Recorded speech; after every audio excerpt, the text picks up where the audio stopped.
Hello and welcome to UNISM, the Church of Tomorrow. One love, one planet, and one people.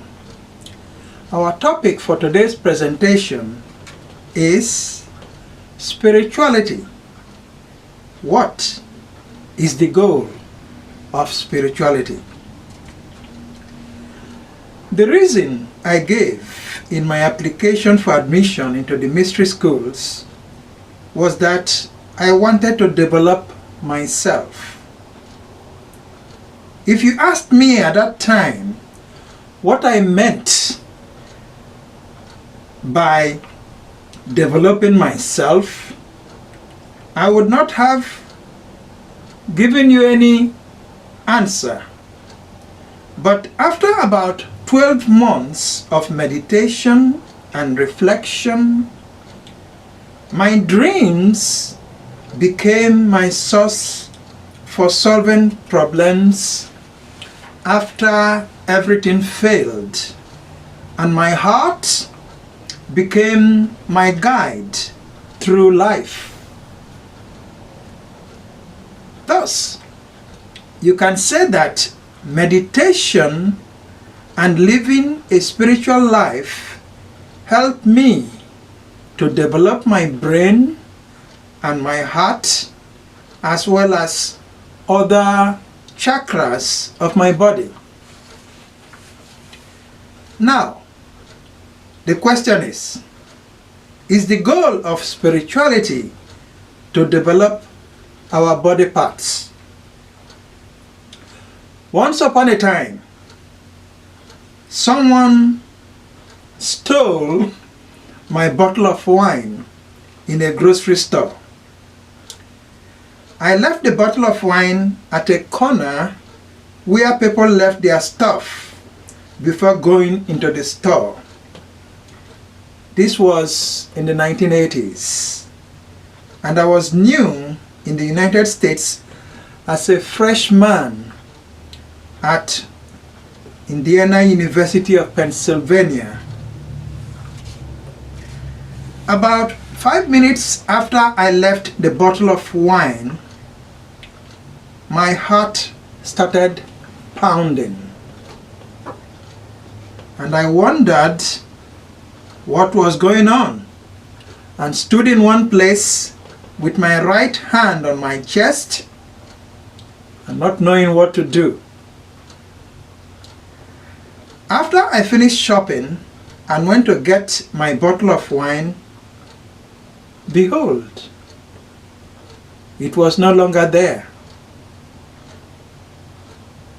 In one of his presentations in the 1990s, Deepak Chopra said that the heart knows.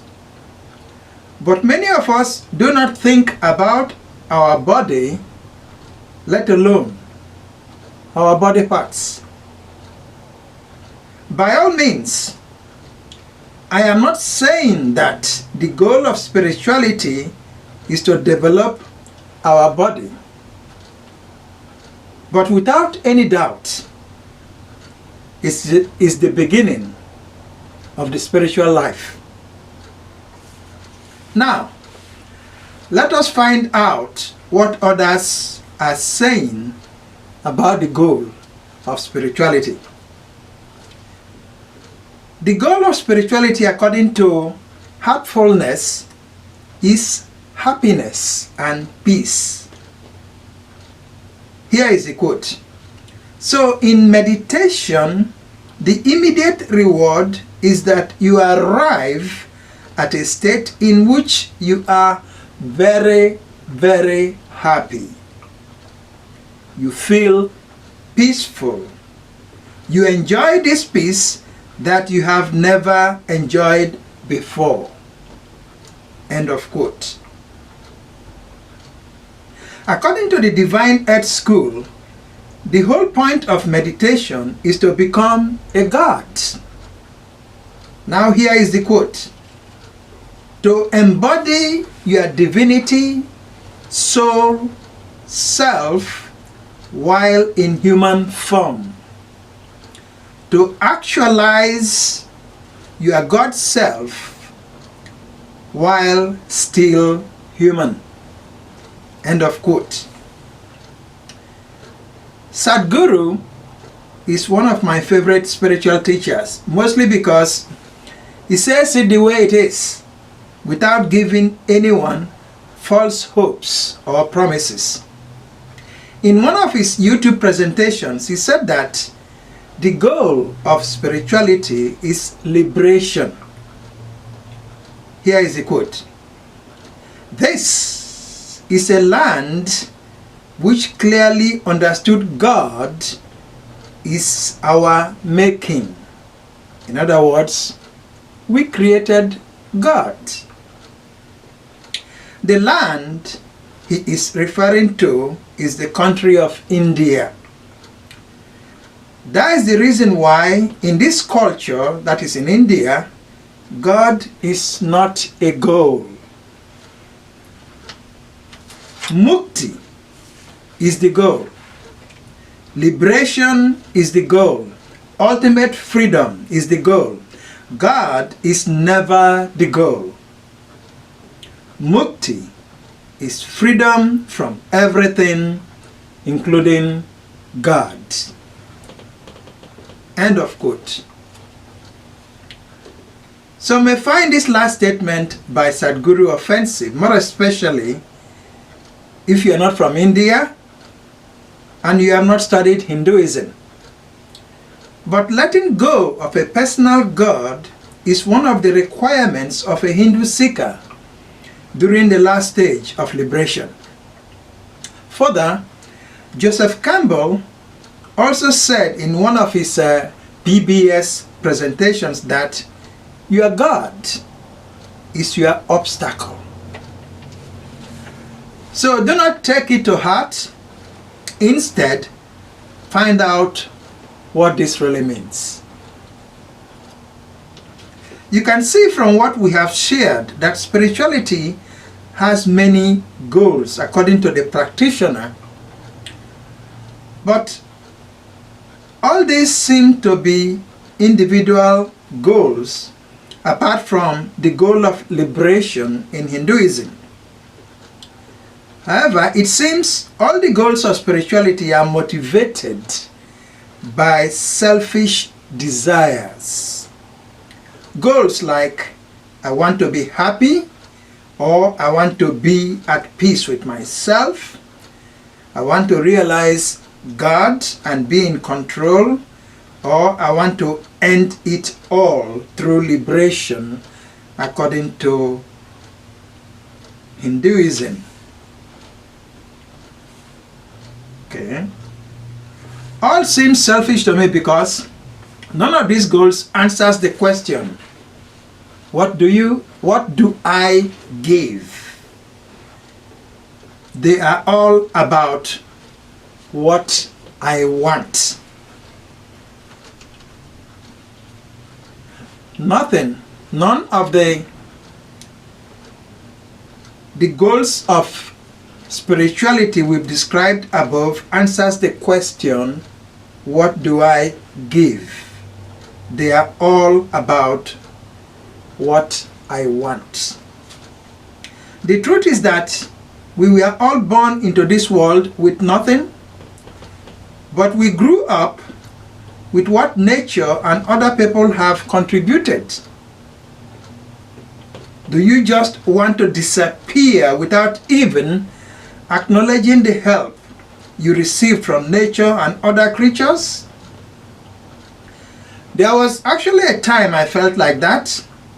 I did not see any reason for coming back to this world in the light of many atrocities, genocide, mutilations, violence, lynching, murder, colonization, slavery, lies, greed, racism, homelessness, deceit, scams, starvation, helplessness, hopelessness, pollution, and inhumanity.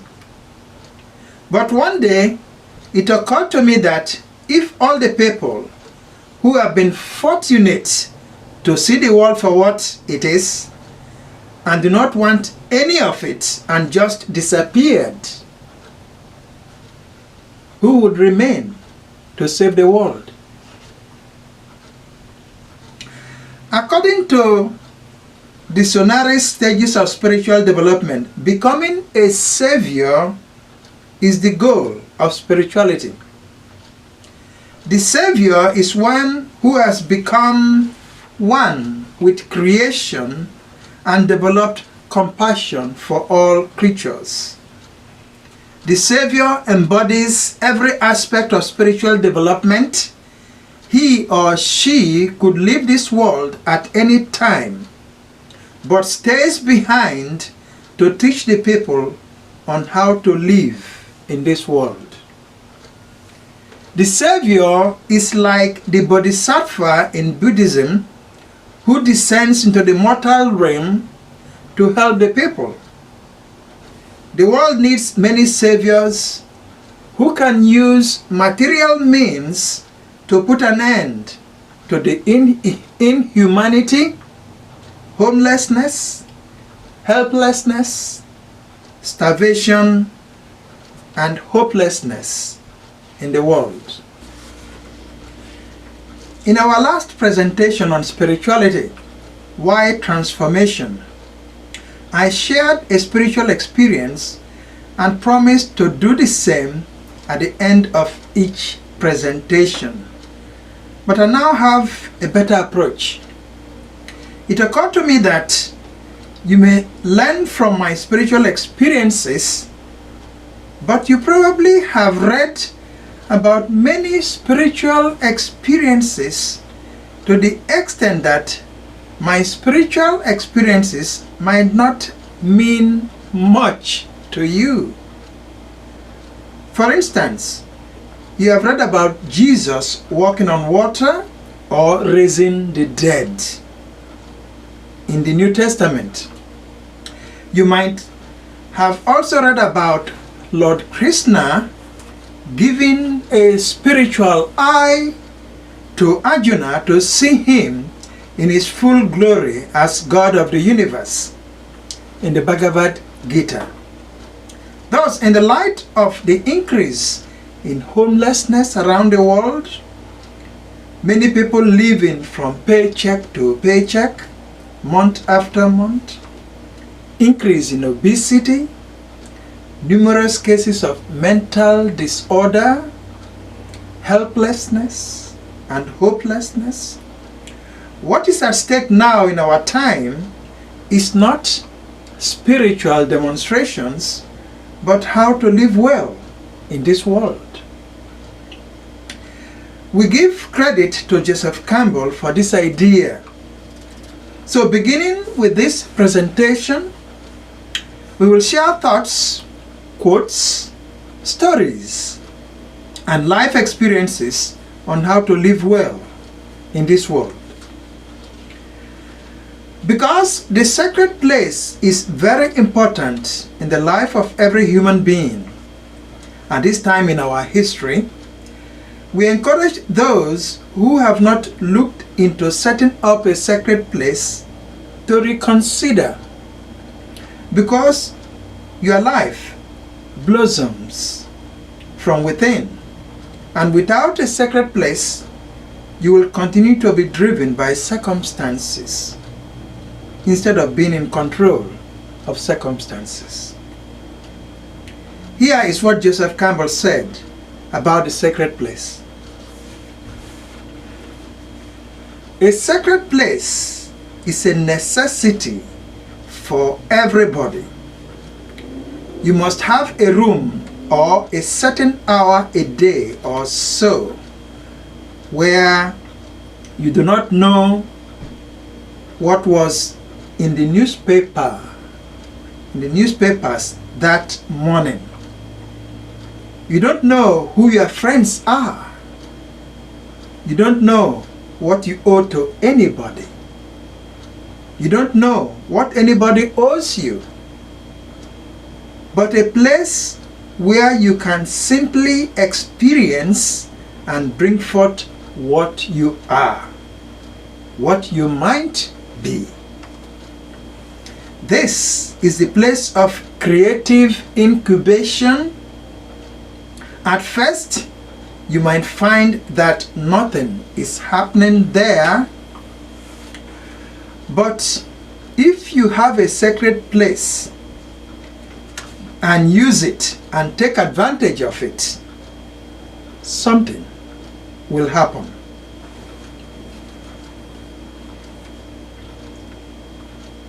If you have a sacred place and use it and take advantage of it, something will happen. Today's favorite quote is from Sidney Liu, and here it goes. We are taught what our truths should be before we are able to determine what they are for ourselves. Thank you for your support. Think about what we've said and subscribe for more. UNISM, the Church of Tomorrow. One love, one planet, and one people. UNISM is a spiritual organization dedicated to the celebration of all lives, including plants, fishes, birds, and animals. Our vision is to lead our world from division, separation, and survival of the fittest to unity, cooperation, and interdependence to enable all people to live well here and now.